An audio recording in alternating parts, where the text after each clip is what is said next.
Ladies and gentlemen, welcome back to another episode of Shootaround Sessions Podcast with me, your host, Tawasi, and my man, DP. You know how we go.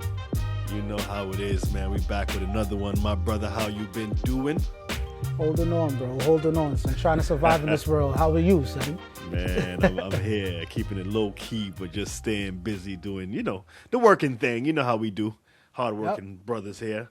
But we got to talk about one hardworking brother and the records that have been going on in the NBA over the past week. We got to start with Bam breaking Kobe's record of 81 points, and he scored 83. Bam Adebayo. How you feeling about that? There's been a lot of discourse on the internet all week about this, so I just wanted to get your opinion on Bam breaking Kobe's record. Listen, more respect to the brother. The people that are mad at it are for, I believe, nostalgic reasons. Nobody wants to see Kobe's record broken, especially. I don't want to say in the manner that it was done, but again, it was Kobe's, and Kobe isn't here. Kobe isn't here to really defend that and play. It is what it is. Facts. I'm not mad at the brother because, again, any basketball player will tell you when you reach certain milestones in a game, and there's a record there to be broken or achieved, you're going to go for it. I did not get a chance to watch the game live because I think it came on late when it happened. However, I saw highlights. I heard the news. I heard it was more manufactured than anything. Listen, my man scored 83. He scored 83. 43 free throw attempts? 43 free throw attempts. However you get there, you get there. I'm not mad at the brother. A lot of people are mad. A lot of people are mad at how the game is played now because they feel like between coaching, the other team, everyone kind of helped them get there, and that could be a cause for discussion. But hey, it is what it is. Yeah, like I ain't gonna lie. I mean, I didn't see it. I woke up about 4:00 in the morning, looked at my phone, and I saw Bam scores 83. I saw it on Facebook first, and I said, "Man, this might be fake, Fake. one of them AI things." And then I go fake to news. ESPN, I look it up, I see it was really happening. I said, "Yo, this is pretty wild." And then you had to look at the way it was scored. He had the 83 points. He had 42 minutes, put up 43 shot attempts, and like you said, the 43 free throw attempts, which is absurd to me. Absurd. It's absurd. It's absurd. It's absurd. And if we compare it side by side against Kobe's game, where it was a little bit more competitive going down the stretch, and Kobe did it on 20 free throws and 46 field goal attempts. So it's like you compare the two, and yes, we do hold on to that Kobe legacy. Yes, you could say it was a regular season game and it meant probably nothing and they were stat padding, but hey, if we've all played 2K, and if you had a chance to go for that record in 2K, you not taking them shots? Listen. I played 2K and my first game as a rookie, I broke Wilt's. I scored 100. So yeah, I can't even be mad at it. If you can get it, get it.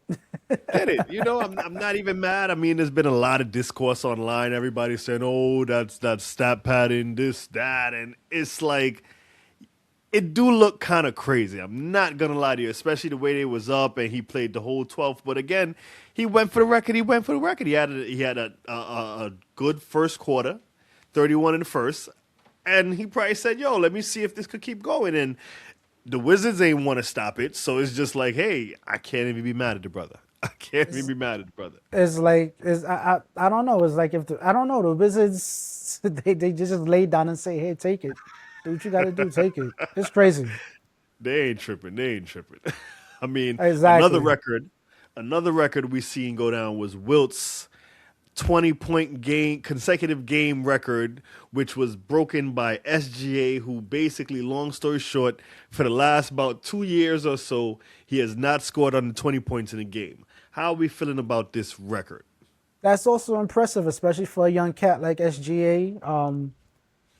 He's gonna listen. If it's somebody that's gonna score, he's going to score. Whether it's whether it's in the mid range or whether it's faking them foul, faking them foul. But he's gonna doing what he do. But listen. That's another impressive thing. That's consistency. Facts. Consistency is top notch in the NBA today. If you're consistent, if I know SJ is a person where you can say I'm getting at least 20 from him. At That's a least. that's a great thing to have. That's a great thing to say. Facts. I'm Facts. getting Facts. I know I'm getting at least 20 from him. So listen, good for him. I'm glad for them.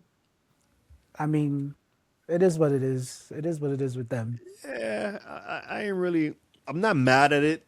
I mean, do I personally like care about it? Not that much. That's the I, point. I don't think it matters in the grand scheme of things, and I'm not gonna be an SJ hater just because I watched that game and I saw. I don't watch a lot of OKC games to see the fouls being manufactured by OKC.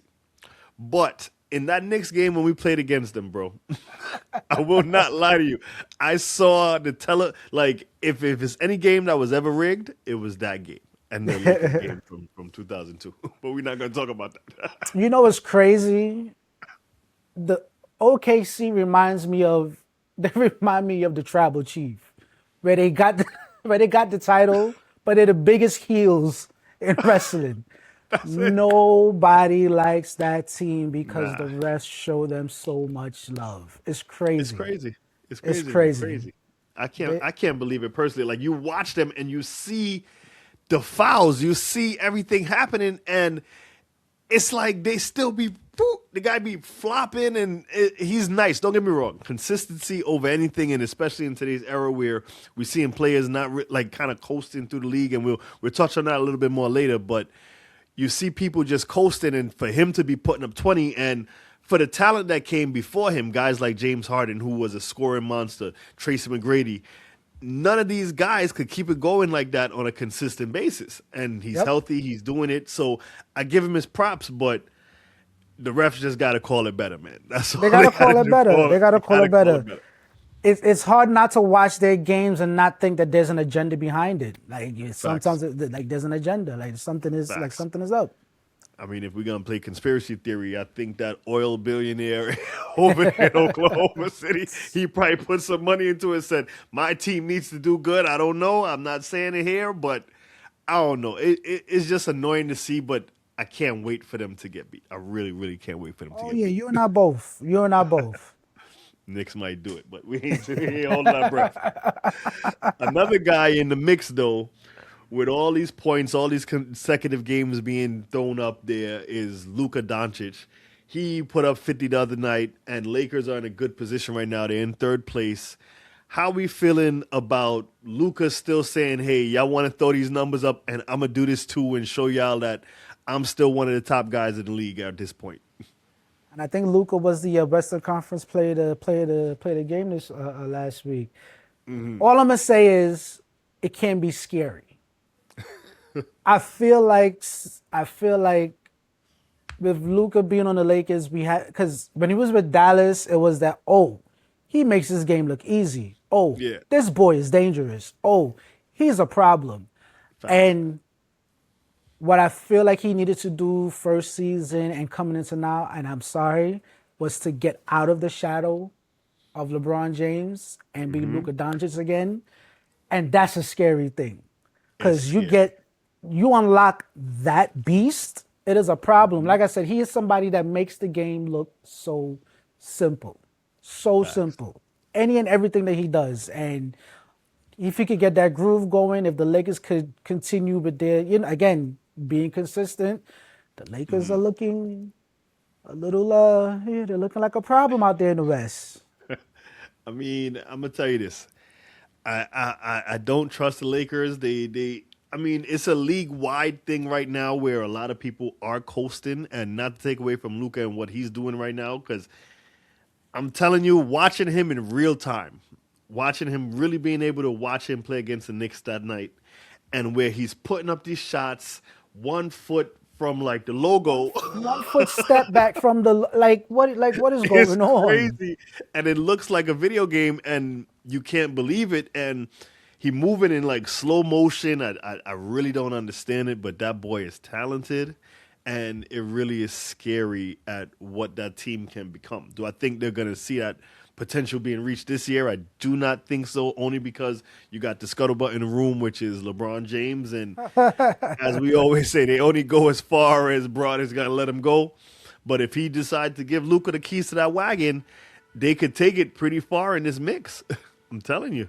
You're absolutely right. You're absolutely right. It's eventually egos got to get put to the side. You know what? I'm saying that freely. I don't know if that's what the situation is, but looking from the outside looking in, that's what it could be. I think Luka has all of the tools to fully take over and make that his team. Unfortunately, it won't be that until again, Kings got to sit down at some point, move to the side, and let that man cook fully. It's a fact. I mean, we're going to shift gears and just a little bit. We're going to stay on the same topic, but we're talking about playoff positioning because Lakers right now as we speak, are currently sitting in third place. And amazing. We have on the East Coast, we have just such a tight race. And the question needs to be posed. Do you think the East Coast is now, the Eastern Conference, I should say, do you think the Eastern Conference is catching up to the Western Conference? So now a lot of people used to base these logistics off of the win-loss record at the whatever point of the season, mid-season, beginning of the season, close to the end of the season. I'll be like, oh yeah, well, clearly the West is a better conference.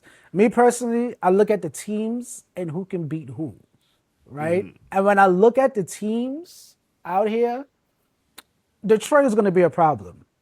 Yeah, I think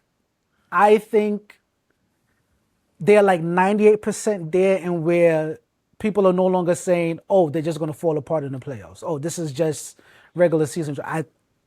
They're a damn good team. Yeah, Boston is working magic right now, okay? Jaylen Brown, I got to give him all the props because he brought this team to the top, and then now you got Jason Tatum back. Problems, right? Of course, you got the New York Knicks, who I feel at any point could either beat any team at any night and or lose to any team any night. Man. Again, in a playoff situation, I feel like they can go far. And just me personally, I don't go off of what the record is saying. I'm going off of who can beat who.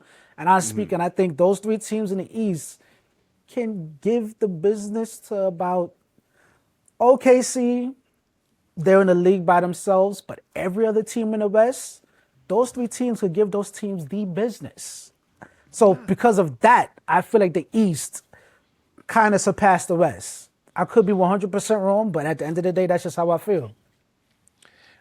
I mean, to be honest, right, if I'm going to really look at this thing from a real perspective, I do agree with you that the Pistons are a good team. Celtics, we know they tooling up and they getting back right again.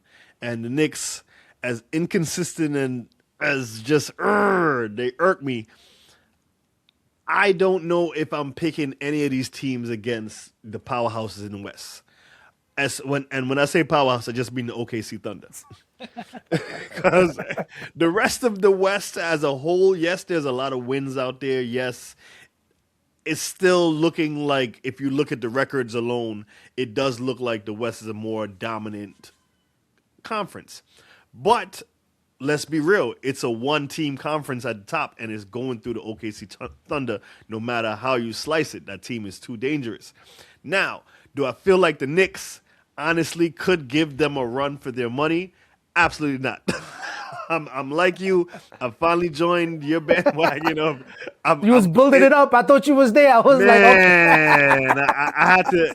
You got to hit the brakes. Like, wait a minute.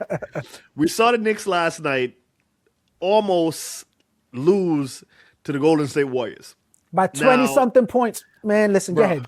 Bro.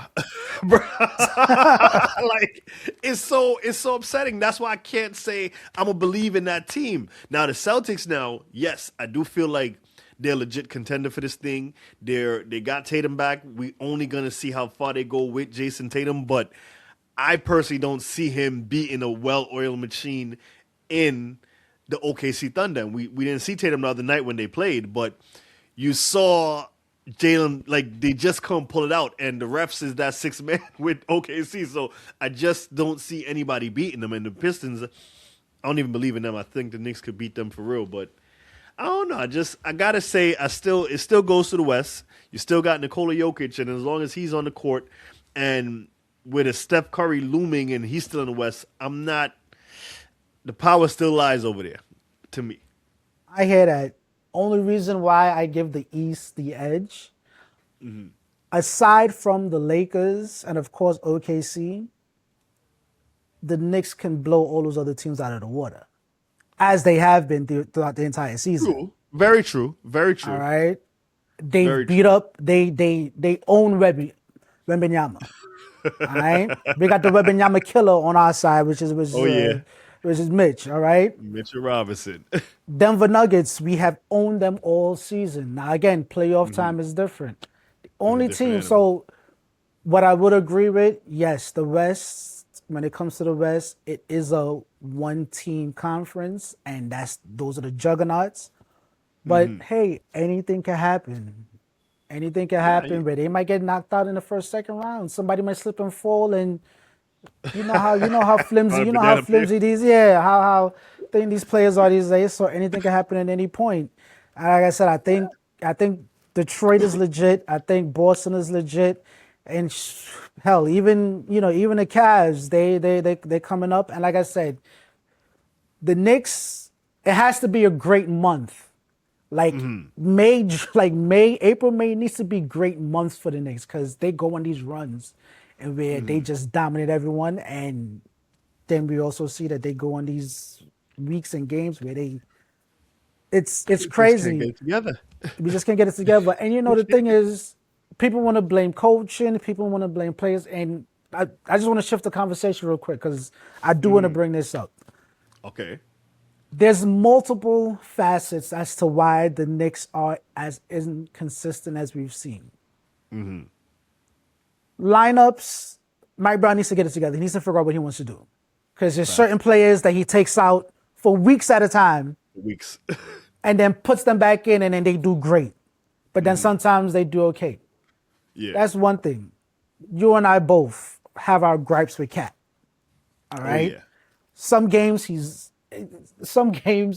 pisses you off, and then the Knicks do great, and he hits you with 20 and 10. And a lot of that is offensive rebounds, and it's great. It's good. He does his thing, but again, it's not consistent. The third thing I want to bring up is, yes, we kind of have an issue in where Mikal Bridges, there's going to be a lot of scrutiny on Mr. Mikal. Right? He getting heat. All right. 5 picks is a lot. 5 picks is a lot for someone that, not even just on the offensive end, there are multiple times on the defensive end where things are just not clicking. You just look lost out there. Our three-point defense is horrible. Horrible. All right, so that's another thing that's kind of holding us back, and I'm sorry, this might hurt a bit. But when it comes to, I love Jalen Brunson. I love Jalen Brunson, but sometimes the hero ball mentality can be a big detriment to what we're trying to do in the court. All right, there's certain times where he's dribbling out the entire clock. And it is not working out, and I feel as though either Mike Brown needs to sit him down, he needs to sit down, his team needs to sit him down and be like, listen, we got to do this together. I understand he's a closer. I understand he's one of the best clutch players in the league today. But that hero ball is going to be the downfall of the New York Knicks. That's all I got to say about that. I'm sorry. I mean, you are 100% not wrong. Everything you said is a valid point. Now I'm gonna touch on the Jalen Brunson hero ball thing. I do know that he's in a position right now where he has to depend on that because you've seen what the rest of these guys been giving him. And to your point with Mikal Bridges is a bum. I'm not even gonna lie to you. I love the guy, love him, but this disappearing act that he's done, I feel like in a league where they just spot up in the corner and shoot, he doesn't shoot at a high enough clip to even say he doing that. You know what I mean? After the All-Star break, his whole feng shui has gone down, and he's a major problem. And the thing with Brunson that's the biggest problem is that him and Cat are not even working together. And I don't know if that's a Mike Brown issue where he doesn't have these guys in the pick and roll, because I feel like when Cat was in Minnesota, I think Cat could run the pick and roll. We've seen Cat run the pick and roll before. They ran the pick and roll. They ran the pick and roll time to time on the Knicks, and it worked flawlessly. But go ahead, yeah. Nah, I mean, now it just looks like I was watching which game the other day? One of the two games the other night. And they was trying to run the pick and roll for him, and they just looked so like they couldn't get it together. And I'm just like, this is oil and water. And Cat's supposed to be that clear number two. Like, if Brunson sits, we get nothing from Mikal. OG is too spotty sometimes. And again, he's a great defensive player, but where is that defense when we got to stop them on we almost got killed by the JV squad last night. Yes. Yes. And they only lost because they was giving up. They made too much mistakes. Yeah, because they're a young team. Young squad. We was getting killed. And it's just like, where's the grit? Where's the now I dare say we are playing soft. At the end of the day, the problem is teams don't fear the Knicks. Teams do not fear the Knicks. They will come in there and they will do what a team will come in there, especially in the Garden, and they want to put up numbers. And light it up. Light it up. And another issue that I do see, and you know what? This is just a product of basketball now. Okay. The Knicks will get open threes and miss them. Yeah. So like I said, I can't blame the coach because whatever schemes they're running, they're getting open, but they'll miss them. Yeah. The product with this day and age in the NBA is people will not switch it up. A team would rather shoot 20 to 30 3-pointers a night as opposed to let's drive, kick, get in, get the foul. Like it's crazy. It's crazy. Bro. They throwing it to Cat in the post. He ain't really doing too much in the post. He's coming in with the Triple H knee, killing guys. And it's just like, bro, I'm really looking for that cohesiveness, like at least a clear number two who could say, all right, I could get it on the wing, get it in the post, make some things happen. He's not hitting his 3-point shot like he used to, and then they saying it's a role thing, like he's just trying to be a role player. Bro, you getting money. You're the number two option. You have to step up. Mikal, you have to be that number three. Josh Hart, as spotty as he is sometimes, he can't just come in there and not shoot these threes and not hit them. You gotta hit them. You gotta hit him. There were multiple times I've seen him look at that hoop for like 3 seconds. And would not shoot the ball. Would not. And they leaving you open, bro. You gotta take them shots. And I know he's a rebounding beast and he like to pass it off, but bro, you have to take those shots. You have to. You must. I don't know.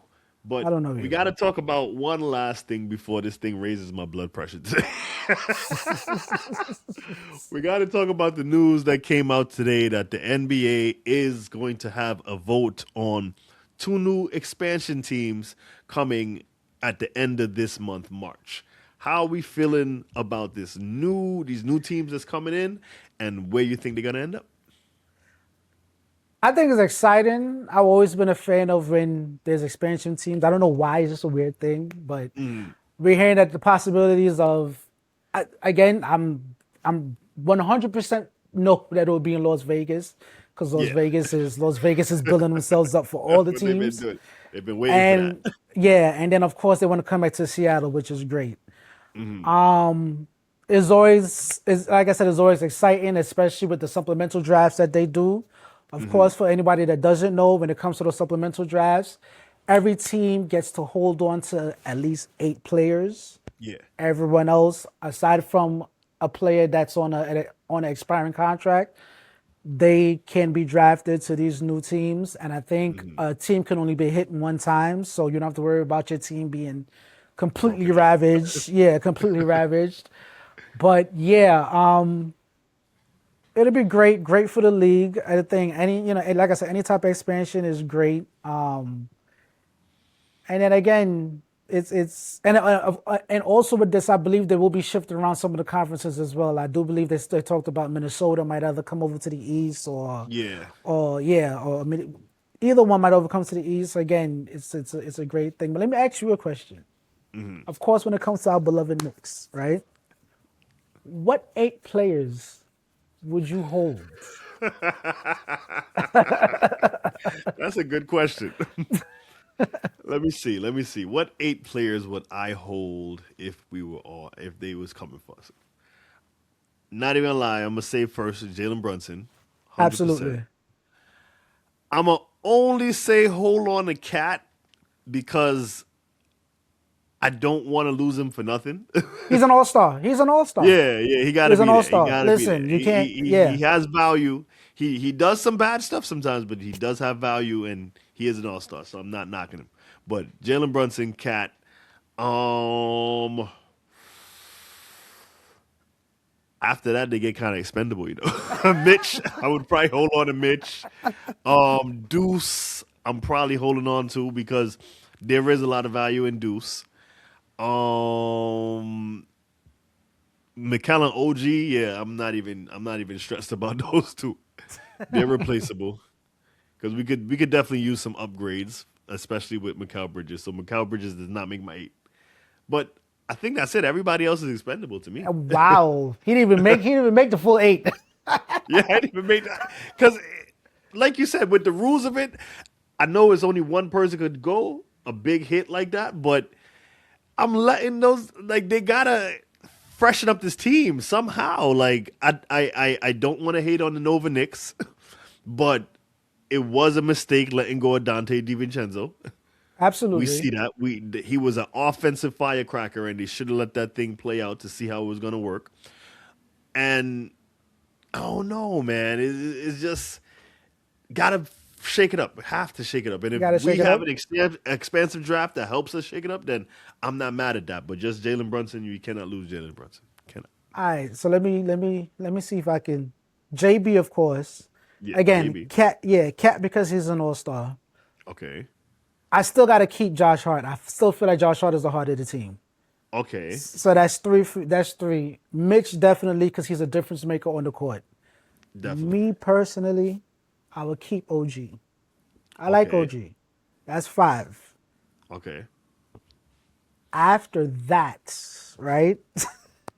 Then it As get a I'm, little. yeah, then So it you get a ain't little checking for murky. Deuce. As a matter of fact, I'll keep Deuce. Okay. I'll Deuce is keep 6. Deuce. Deuce is Okay. safe. Deuce is safe. I actually like Jose Alvarado. I'm sorry, I know he Alvarado. hasn't done. Okay. Yeah, he hasn't done too much, but when he has done something, it has been great. At 7, I think I'm good with 7, and Okay. like everyone else is I'm, expendable. I'm fine with that 7. I'm fine with that 7. Not tripping on that 7. I only. It just gets weird to me because I do feel like a shake needs to happen. Like if we could somehow acquire a Giannis Antetokounmpo who could, his job is to run that pick and roll and be in there blocking up. Like we need to see that more. Yes, Cat, I love the rebounds that Karl Anthony Towns has gotten us. Never would hate on it. Never. But I just need to see that dominance. I need to see that dog. I need to see we beating guy like that Warriors game should have been. We should have been up by 21. That should have been a layup. Straight up, and it's letting me down that yes, we winning, we beating these teams. A win is a win, gonna take it, but in the grand scheme of things, we gotta dominate. So, I mean, even looking back to the expansion draft, I mean, to the expansion teams, they gotta shift it up. They gotta bring some of those West teams out east, like a team like Minnesota. We know should be in the East technically. Yeah, you technically know, speaking, yeah. is gonna shake some things up. I feel like Vegas we knew was an automatic layup with the team because they was going out there it was set in stone.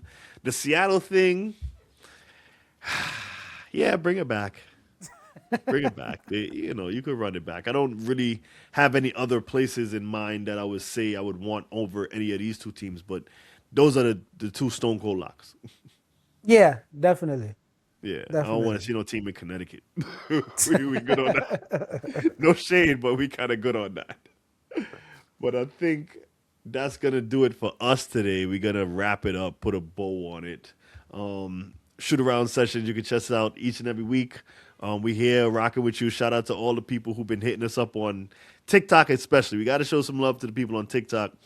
Got some views, got some comments over there going on. Loved it. You know, we just vibing. We loved it. We welcome the feedback. We welcome the discourse.